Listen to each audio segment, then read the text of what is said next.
தேவனுக்கே மகிமை உண்டாவதாக. சங்கீதம் 63ஆம் அதிகாரத்தை வாசிப்போமா? தாவீது யூதாவின் வனாந்திரத்தில் இருக்கையில் பாடின சங்கீதம். தேவனே, நீர் என்னுடைய தேவன். அதிகாலமே உம்மை தேடுகிறேன். வறண்டதும் விளைத்ததும் தண்ணீரற்றதுமான நிலத்திலே என் ஆத்துமா உம்மேல் தாகமாய் இருக்கிறது. என் மாம்சமானது உம்மை வாஞ்சிக்கிறது. இப்படியே பரிசுத்த ஸ்தலத்தில் உம்மை பார்க்க ஆசையாயிருந்து உமது வல்லமையையும் உமது மகிமையும் கண்டேன்.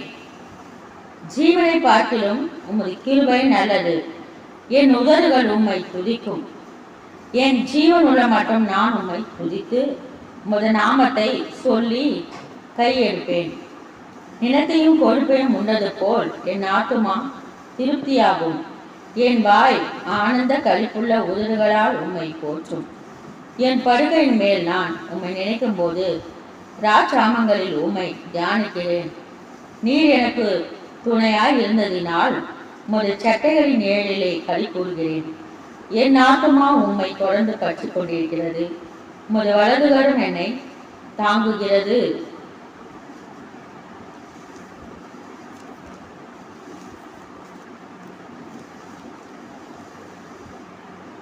என் பிராணனை அழிக்க தேடுகிறவர்களோ பூமியின் தாழ்விடங்களில் இறங்குவார்கள். அவர்கள் பட்டயத்தால் விழுவார்கள், நரிகளுக்கு இரையாவார்கள். ராஜாவோ தேவனில் களி கூறுவார். அவர் பேரில் சத்தியம் பண்ணுகிறவர்கள் யாவரும் மேன்மை பாராட்டுவார்கள். பொய் பேசுகிறவர்களின் வாய் அடைக்கப்படும். இந்த அதிகாரத்துல நம்ம பார்க்கும்போது, தேவனே நீர் என்னுடைய தேவன். முதலாவது வசனம், அதிகாலமே உம்மை தேடுகிறேன். தேவனே நீர் என்னுடைய தேவன். அவர் ஒரு உரிமையா சொல்றார் பாருங்க தாவீது. தேவனே நீர் என்னுடைய தேவன் சொல்றார். அவர் எப்ப தேடுறாரா ஆண்டவரை? அதிகாலமே தேடுறாராம். வறண்டதும் விடாய்த்ததும் தண்ணீரற்றதுமான நிலத்திலே என் ஆத்மா உண்மையில் தாகமாய் இருக்கிறது. வறண்டது விடாய்த்தது தண்ணீரற்றது மான ஒரு நிலம் எப்படி இருக்கும்? தாகமா இருக்கும் இல்லையா? ஒண்ணுமே இருக்காது அந்த இடத்துல. தண்ணி இருந்தா நல்லா இருக்குமேன்னு தோணும். ஆனா அது மாதிரிதான் அவருடைய ஆத்மா அவர் மேல அவ்வளோ ஒரு தாகமா இருக்கிறான். அவருடைய மாம்சம் ஆண்டவரை வாஞ்சிக்கலாம்.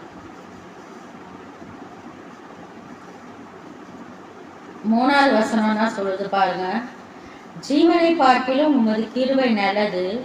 உமது உதடுகள் உம்மை துதிக்கும். ஜீவனை பார்க்கிலும் உமது கிருபை நல்லது. ஒரு மனுஷனுக்கு ஜீவனை காட்டிலும் மேன்மையானது எதுவும் இல்லை. ஆனா வசனம் என்ன சொல்லுது? ஜீவனை பார்க்கிலும் கிருபை நல்லது. ஒவ்வொரு நாளும் தேவன் நமக்கு ஜீவனை கூட்டி கொடுக்கிறார். நம்ம ஒவ்வொரு நாளும் உயிரோடு இருக்கிறோன்னா அது தேவனுடைய கிருபையால இருக்கிறோம். அதனால்தான் ஜீவனை பார்க்கிலும் கிருபை நல்லதுன்னு அவர் சொல்றாரு. ஏன்னா அவர் வசதியான ஒரு இடத்துல இருந்து இந்த பாட்டை அவர் பாடலை. யூதாவின் வனாந்திரத்தில் இருக்கும் போது பாடுறாரு. அப்போ அவர் அதனாலதான் சொல்றாரு, வனாந்திரத்துல இருக்கும்போது எப்படி இருக்கும்? அநேக மிருகங்கள் அவரை ஆட்கொள்ளும், அவரை பயமுறுத்தும், பிசாசனுடைய கிளிகள் இருக்கும். ஒரு பாதுகாப்பற்ற ஒரு நிலைமையில தான் அவர் வனாந்திரத்துல காணப்பட்டார், வாழ்ந்தார். அதனால்தான் அவர் அப்படி பாடுறாரு. ஜீவனை பார்க்கிலும் உமது கிருபை நல்லது. 4வது வசனம்னா